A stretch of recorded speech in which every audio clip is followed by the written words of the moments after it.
जंगलों और पहाड़ों से भरी सरजमीन, जहां इंसान का सबसे बड़ा दुश्मन खुद कुदरत थी। ये वो वक्त था जब शिकारी और ट्रीपर्स अपनी जानें दांव पर लगाकर जंगलों में घूमते, जानवरों का शिकार करते और उनकी खालें बीच कर रोजी कमाते। उन्हीं में से एक था ह्यू ग्लास, एक मजबूत तजर्बाकार और निहायत बहादुर आदमी।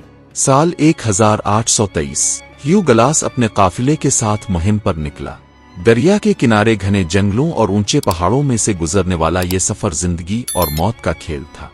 काफिले का हर शख्स जानता था कि जरा सी गलती जान से हाथ धोने के मुतरादिफ है, मगर ग्लास को इन सब खतरात की परवाह न थी। वो हमेशा काफिले से आगे निकल जाता, रास्ता देखने के लिए। एक दिन ग्लास अकेला आगे बढ़ गया। वो खामोशी से इर्द गिर्द का जायजा ले रहा था। परिंदों की आवाजें सुनाई दे रही थीं और हवा दरख्तों को हिला रही थी। अचानक एक खौफनाक आवाज गूंजी। झाड़ियों के पीछे से एक देवहैकल गुर्जली रीछ निकल आया।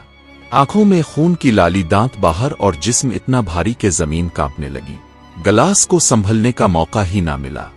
रीछ गरजते हुए इस पर झपटा। ग्लास ने बंदूक उठाने की कोशिश की, लेकिन देर हो चुकी थी। रीछ ने अपने पंजों से इसका जिस्म नोच डाला। ग्लास चीख उठा। रीछ के वार इतने ताकतवर थे कि इसकी पसलियां टूट गईं, टांग जख्मी हो गई और पीठ पर गहरे जख्म पड़ गए। इसके साथी दौड़ते हुए पहुंचे। उन्होंने बंदूकों से गोलियां चलाईं और बिलाखिर रीछ को मार डाला। मगर इस वक्त तक ग्लास लहूलुहान जमीन पर पड़ा था, मौत और जिंदगी के बीच।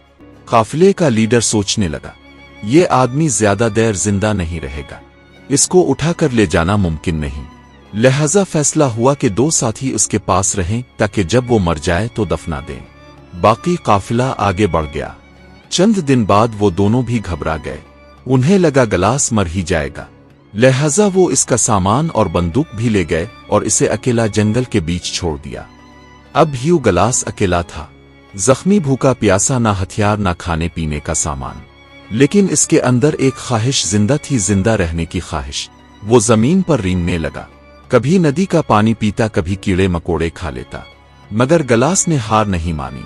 ह्यू ग्लास ने तकरीबन 200 मील का फासला तय किया। शुरू में वो रेंग कर आगे बढ़ता रहा, फिर आहिस्ता आहिस्ता टांगों पर खड़ा हुआ। रास्ते में मुर्दा जानवर मिला तो वही खाया, नदियों का पानी पिया, पत्तों से जख्मों को ढांपा। ये सफर कई हफ्ते जारी रहा। हर दिन वो चंद मीटर आगे बढ़ता, फिर बेहोश होकर गिर जाता, लेकिन अगली सुबह उठता और फिर चलना शुरू कर देता। आखिरकार थका हारा, जख्मों से भरा मगर जिंदा ह्यू ग्लास एक बस्ती तक जा पहुंचा। वहां लोगों ने इसे उठाया, इसका इलाज किया, इसे खाना दिया। ह्यू ग्लास जिंदा बच गया था, ऐसी हालत में जहां बचने की जरा सी भी उम्मीद बाकी ना थी। अब ग्लास के दिल में आग जल रही थी। जिन साथियों ने इसे मरने के लिए छोड़ दिया था, वो इसे ढूंढने निकला। कई दिनों बाद जब उसके सामने आए, सबको लगा कि अब वो उन्हें मार डालेगा, लेकिन ग्लास ने हैरान कुन फैसला किया। इसने कहा, मैंने मौत को शिकस्त दी है, अब मुझे कत्ल करने की जरूरत नहीं, और उसने सबको मुआफ कर दिया। ह्यू ग्लास की कहानी तारीख में अमर हो गई। ये कहानी इस बात का सबूत है कि इंसान का हौसला सबसे बड़ी ताकत है, चाहे हालात कितना भी बुरा क्यों ना हो। अगर इरादा पक्का हो तो इंसान नामुमकिन को भी मुमकिन बना सकता है। दोस्तों, अगर वीडियो अच्छी लगी है तो प्लीज हमारे चैनल को सब्सक्राइब जरूर करें, वीडियो को लाइक और कमेंट करें।